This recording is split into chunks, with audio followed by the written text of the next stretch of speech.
Welcome back to Mama's Plant-Based Kitchen. It's been a while since I've been here, but I've had some people ask me about the cookies I've been baking lately.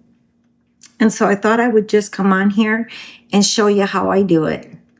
Okay, so I have cranberries here because it's fall, y'all. And so cranberries are really in right now. And so I do use raisins sometimes for these cookies. So if you just have raisins at home, that'll be fine. But I start off with putting a half a cup of cranberries in water and 1/4 cup of walnuts. That softens your cranberries, or it softens your raisins and your walnuts a little bit before you bake them. And then your cookies won't come out with real hard raisins.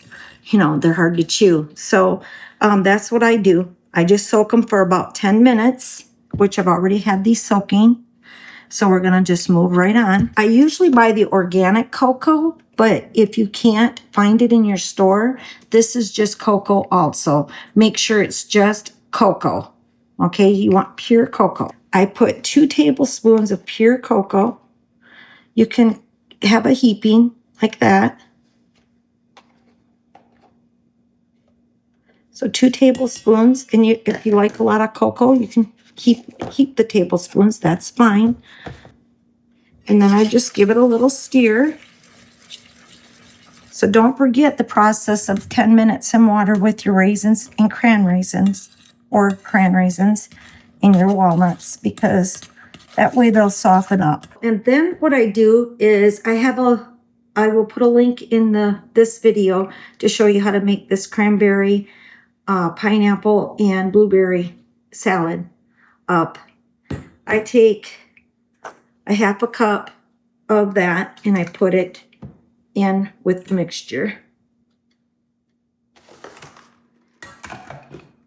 Now you can skip this process. You don't have to have pineapple, blueberries, or the real cranberries in this cookie mix. You can skip doing this because you want to make them as easy as possible. And so if you don't have this on hand, if you don't have this in your refrigerator already, you can just skip this part. But my family loves the added fruit, so I try to add fruit for them. Then you're replacing the applesauce for the oil. You want a half a cup of applesauce for your oil, or 3/4 of a cup of butter, because you always use less applesauce, okay, in any mixture that you make. And then for my eggs, I use flaxseed milk. And I've already showed you this on my other channel, but I'll tell you again. It's 1 tablespoon with 3 tablespoons of water for 1 egg. And I only put 1 egg in this batch. Okay. Then you just pour that in your batter.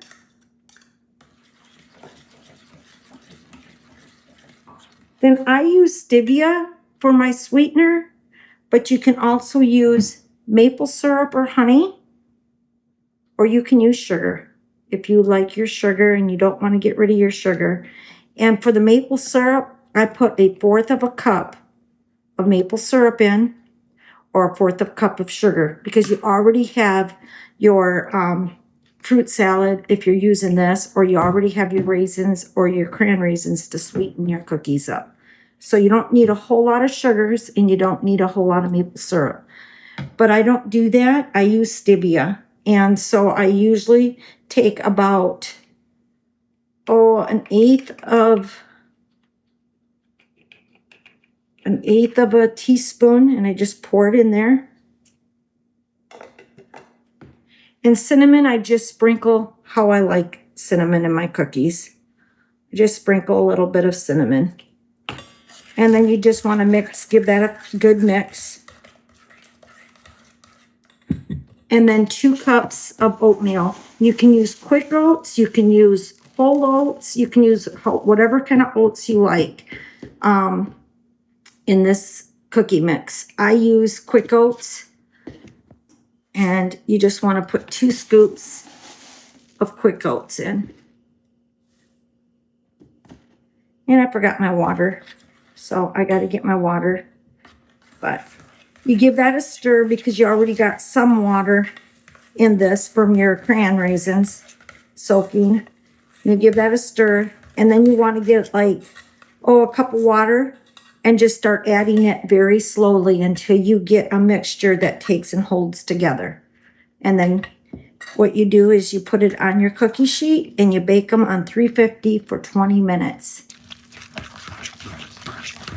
You see how you just add the water slowly until you can get it all mixed up to where it binds. Well, that looks really good. Now, see if it binds on your spoon. Yep, it stays on the spoon really good.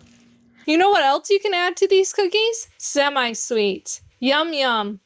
Yep, so that'll be good. It's ready to go. You just have a teaspoon and you get your batter in there and you just drop them on. I'll try to show you a picture after I'm done cooking. And this is what it looks like after it's done. All right, I hope you have a wonderful day and just try this. I know you'll like it. Bye.